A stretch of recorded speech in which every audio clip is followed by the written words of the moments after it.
Olá, meu nome é Eva, eu sou professora de português do cursinho da Poli. Estou aqui para dar algumas dicas da prova da segunda fase da FUVEST 2014. Como o candidato sabe, estudou, leu o manual direitinho, ele sabe que a prova de língua portuguesa da FUVEST é uma prova de leitura, de interpretação e de compreensão textual. São 10 questões, dessas 10 questões, 6 são dedicadas à linguagem e 4 aos livros de leitura obrigatória. São questões com itens A e B, portanto o candidato vai encontrar aí no mínimo 20 perguntas, não é? Mas algumas também tem item C, portanto o candidato na prova de língua portuguesa, ele tem que controlar o seu tempo para fazer uma prova muito bem feita, muito bem escrita e para responder no mínimo a 20 questões, a 20 itens na verdade, porque são 10 questões. É uma prova muito bem feita, muito clara e que exige a linguagem culta, tanto na escrita, quando ele vai escrever essas questões, quanto também na leitura. A FUVEST valoriza a norma culta, mas ela também reconhece, pede que os candidatos reconheçam outras variedades linguísticas em comparação com essa norma culta.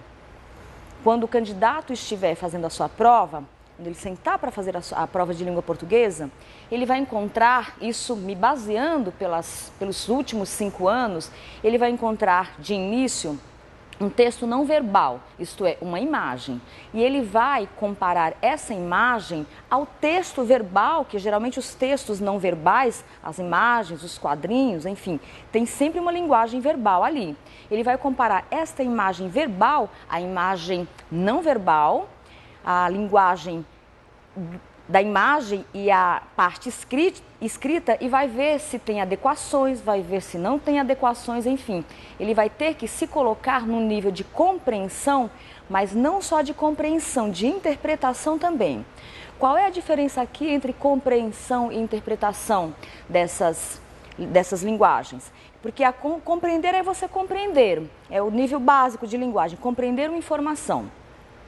Interpretar é o candidato dar sentido, mas ele vai dar o sentido de acordo não com o que está na cabeça dele, de acordo não com o que ele pensa, mas ele vai dar sentido de acordo com o que está escrito, de acordo com aquela linguagem que está no texto. Em relação aos livros da lista obrigatória, o candidato deve se preparar para comparar livros entre si.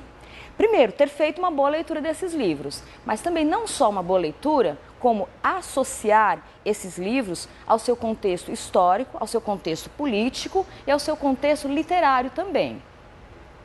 Ele vai ter que se preparar para fazer uma relação, inter-relação entre esses textos afins, não é? Então, por exemplo, quando a gente pensa no Vidas Secas, pensar quais são as características desse livro e uni-los a o Capitães da Areia, por exemplo, não é? Memórias Póstumas de Brás Cubas, é um livro cujo contexto literário, histórico e social é o Segundo Reinado. Então, o que se pensava no Segundo Reinado sobre o trabalho? Esse livro pode ser comparado à Memórias de um Sargento de Milícias, né? Os dois estão no mesmo contexto literário, né? Então, o candidato vai ter que se reportar a esses livros sempre pensando numa leitura mais profunda, numa leitura maior. E escrever de modo muito claro. Não se perdoa uma linguagem desleixada, uma linguagem descompromissada com a linguagem culta. Tanto na leitura quanto na escrita, o candidato vai ter que ler e interpretar muito bem, mas escrever também. Não esqueça que a prova de escrita não é só na redação, ele tem que escrever muito bem, tem que redigir também muito bem nessa segunda fase. Portanto, respeito aos livros, à linguagem e principalmente à sua inteligência, que vai surgir ali na hora, né, esses anos de estudo que ele tem, a linguagem surge ali e ele se dá conta de que sabe muito mais do que achava que sabia para fazer essa prova. Boa sorte a todos!